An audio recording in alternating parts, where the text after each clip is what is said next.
Deuxième sortie cette semaine d'Info Pacifique. Bienvenue à tous. Libération de Kaël Edmond Jean-Baptiste après avoir passé plus d'une semaine aux mains des ravisseurs. Le rapport du Conseil supérieur des salaires a été soumis le 14 février au gouvernement, comme l'avait annoncé le Premier ministre Ariel Henry. Des signataires de l'accord de Montana condamnent l'attitude du Premier ministre Ariel Henry qui s'était fait vainement attendre lundi dans le cadre d'une nouvelle rencontre en sa résidence privée autour de la crise. Clôture mardi de l'atelier du ministère de l'Éducation nationale sur la stratégie d'intégration de la gestion des risques et désastres dans le curriculum de l'enseignement. Et puis à l'étranger, la justice française a clos le 15 février l'enquête sur l'attentat contre l'avion du président rwandais Juvenal Habyarimana en 1994, reconnu comme l'élément déclencheur du génocide des Tutsis. Restez branchés, les détails c'est tout de suite.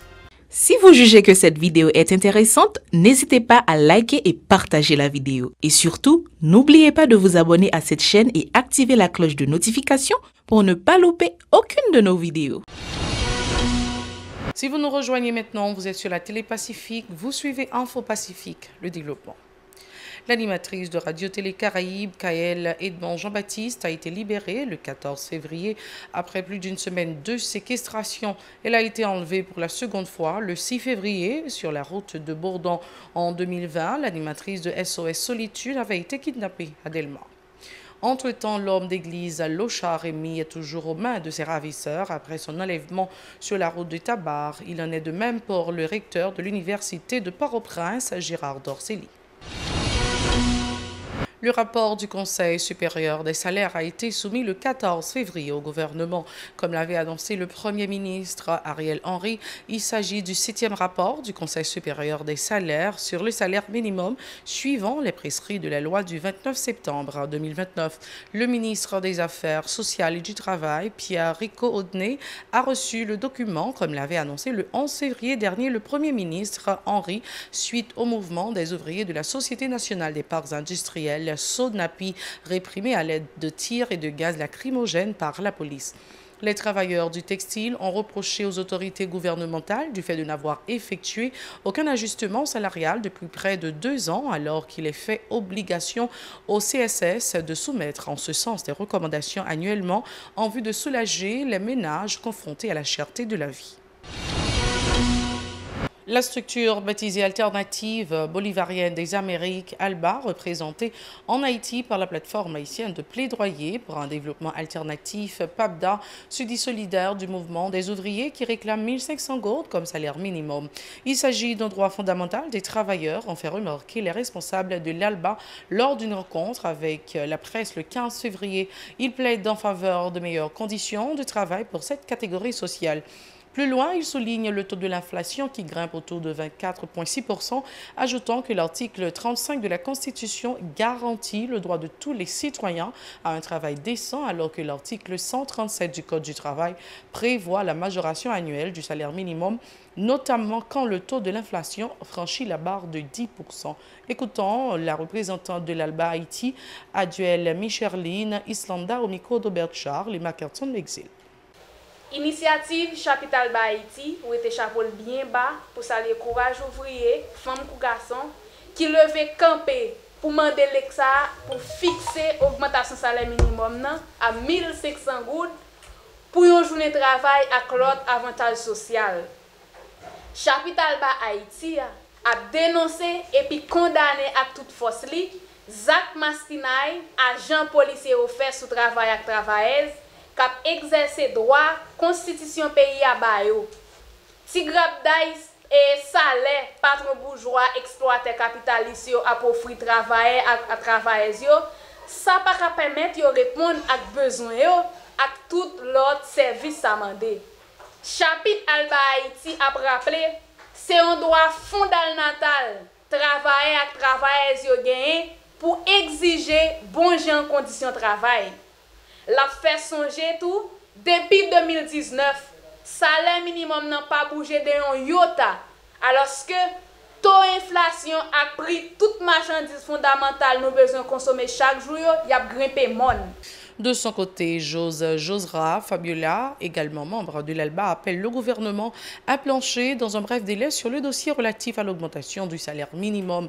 Elle réclame aussi des avantages sociaux pour les ouvriers et la mise en place d'un programme de subvention en matière d'alimentation et de transport pour les concernés. Selon la militante, les autorités doivent en outre faire la lumière sur les brutalités policières dont sont victimes les ouvriers dans le cadre de leur mouvement pour faire respecter leurs droits. Ces propos recueillis par Aubert Charles et Mackerson Mexil. Fixé dans un délai, tout coût prix salaire minimum nan 1500 gouttes par jour. Travailleurs a demandé ya. Identifier agent policier qui fait zak maspinay sous ouvrier yo pendant y a exercé droit yo. Tribunal à inspection PNH là qu'a sanctionné yo et puis puni yo comme ça doit devant la loi avec la justice. Fait tout ça li connaît pour patron bourgeois respecter avantage social yo doit ouvrier yo. Mettez en place programme spécial subvention dans les affaires manger et transport pour ouvriers.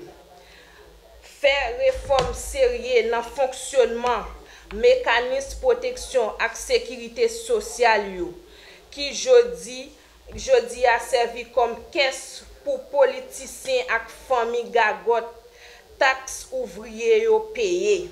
Présent à la conférence du 15 février, le dirigeant de la PAPDA, Camille Chalmers, a dénoncé le maigre salaire perçu notamment par les ouvriers de la sous-traitance. Ce traitement ne leur permet pas d'assurer leurs besoins et ceux de leur progéniture. C'est apitoyé le professeur Chalmers. Pour ce dernier, la majorité est concernée par la bataille ouvrière, estimant que la filière de la sous-traitance n'est profitable qu'aux grands investisseurs. Monsieur Chalmers préconise des dispositions pour que la sous-traitance puisse contribuer au renforcement du secteur économique. On l'écoute. Le mouvement Alba Haïti, chapitre Alba Haïti, je voulais aujourd'hui dans la conférence de presse exprimer solidarité avec la bataille que l'ouvrier a menée depuis quelques jours pour réclamer une augmentation salaire minimum 1500 gouttes pour une journée de travail. Nous pensons que la revendication est juste, nécessaire, le temps pour que tu aies une augmentation salaire. D'autant plus que nous connaissons depuis un bon temps, ça fait 3 ans, que pas vraiment il y a aucune augmentation salaire. Et la dernière augmentation salaire qui a été faite là, c'est une augmentation qui a été seulement 3 dockets en plus, 15 gouttes en plus, et qui ne peut même permettre aux ouvriers de rattraper ça a été perdu en termes de pouvoir d'achat et qui était représenté un salaire qui était plus bas par le salaire 2018. Là. Ça veut dire salaire réel, là, salaire en termes réels 2019, était plus bas par le salaire 2018. Là. Donc, question que l'augmentation salaire veut dire perte d'emploi, ce n'est pas vrai. C'est une propagande pour être capable qu'un baisse salaire, ou salaire misère, ou salaire tuberculeuse, qui ne peut pas permettre que, effectivement, ouvriers reproduisent tête. Autre actualité, des signataires de l'accord de Montana condamnent l'attitude du Premier ministre Ariel Henry qui s'était fait vainement attendre lundi dans le cadre d'une nouvelle rencontre en sa résidence privée autour de la crise de la vie du syndicaliste Julio Fils. Le Premier ministre devrait fournir des explications à la justice autour de son implication présumée dans l'assassinat de Jovenel Moïse. Par ailleurs, il a condamné le comportement des policiers lors des 2 journées de manifestation des ouvriers dans la capitale la semaine dernière. Il était au micro de Murdil Joseph. En attendant, la justice fait travail pour ou bien lever soupçons graves qui pesaient sous le Premier ministre Ariel Henry, ou bien pour condamner pour complicité, n'a exigé gouvernement de facto à travers conseil municipal suspend à toute action qui visait répression sous citoyens qui ont réclamé droit, en particulier ouvriers, ouvrières. Et puis suspend gaspiller ressources l'État, n'en fait lobby à l'étranger et financer violence avec la Pérez. Plateforme non dénoncer encore manœuvre politique qui a tenté faite pour réaliser référendum et élection qui pas possible dans conditions misérables, sans éthique PHTK et alliés mettez pays et que le Premier ministre de facto à bras poursuivre. Le ministère de l'Éducation nationale et de la formation professionnelle a clôturé mardi un atelier de 2 jours sur la stratégie d'intégration de la gestion des risques et désastres dans le curriculum de l'enseignement. Cette groupe était impliqué dans ces assises, a indiqué Marjorie Tellusma de la direction du curriculum, ajoutant que le ministère se chargera d'assurer le suivi de cet atelier. Ces déclarations au micro de Hirsch Résil et Maud Léjean. Effectivement, pendant ces 2 jours, nous avons organisé un atelier sur l'intégration de la gestion des risques et désastres dans les curricula de l'école haïtienne. Et l'objectif de cet atelier, c'est de développer une stratégie nationale concertée en vue de renforcer la sécurité et la résilience de la communauté éducative à travers justement l'intégration de la GRD et plus précisément au niveau des curricula de tous les ordres d'enseignement, du préscolaire à l'enseignement supérieur. Hier, nous avons eu des présentations sur les menaces, les états des lieux et l'expérience d'autres pays comme l'expérience dominicaine à ce sujet-là sur l'intégration de la GRD dans l'éducation.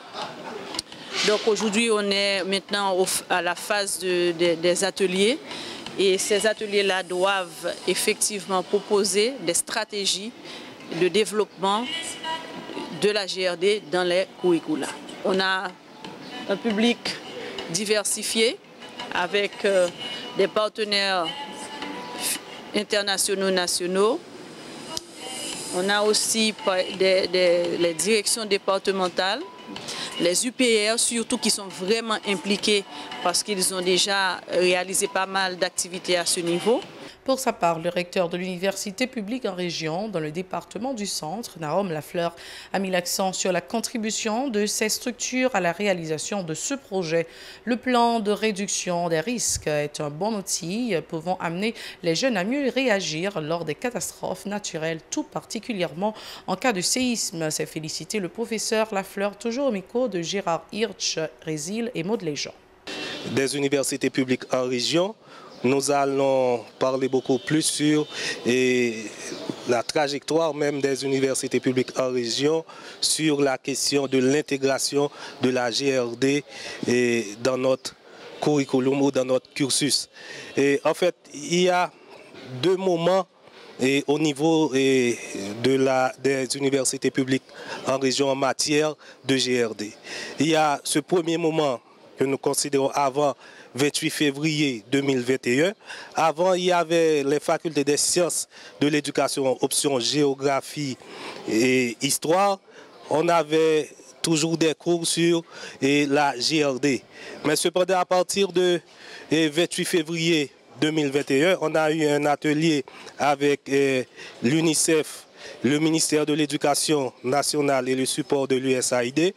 Là, on a pu mobiliser les recteurs, les sensibiliser et on a pris une résolution pour qu'à partir de l'année universitaire 2021-2022, qu'il y ait des cours de GRD dans toutes les facultés des sciences de l'éducation au niveau des UPR. Et maintenant, la réalité c'est que aujourd'hui, nous avons des cours de GRD sur l'introduction de GRD et dans les différentes facultés des sciences. C'est le temps de prendre la pause avant de passer au journal international. Merci d'être encore avec nous sur la télé Pacifique. Voici le journal international. La Cour de cassation a mis un terme définitif mardi à l'enquête sur l'attentat contre l'avion du président rwandais Juvenal Habyarimana en 1994, considéré comme l'élément déclencheur du génocide. Ce dossier a empoisonné les relations franco-rwandaises pendant plus de 20 ans. Le soir du 6 avril 1994, un Falcon 50 transportant le président Habyarimana et son homologue burundais Cyprien Taryamira est abattu en phase d'atterrissage à Kigali par au moins un missile. Habyarimana, un Hutu, revenait d'un sommet en Tanzanie consacré aux crises rwandaises et burundaises et au processus de négociation engagé avec la rébellion du Front patriotique rwandaise à majorité Tutsi. menée par Paul Kagame, l'actuel président du pays. Le représentant du Rwanda à l'ONU déclare que les deux présidents ont été assassinés par les ennemis de la paix. Le ministère rwandais de la Défense affirme que l'avion a été abattu par des éléments non identifiés. Le lendemain de l'attentat, le Premier ministre Hutu Agathe Ulilengi Mana, dit casque bleu belge de la MINUAR, chargé de sa protection, et plusieurs ministres de l'opposition sont tués. Commencent alors des massacres à grande échelle. C'est la toute fin de ce journal. Merci d'avoir été des nôtres. Restez branchés à la Télé Pacifique. Au revoir. À la prochaine.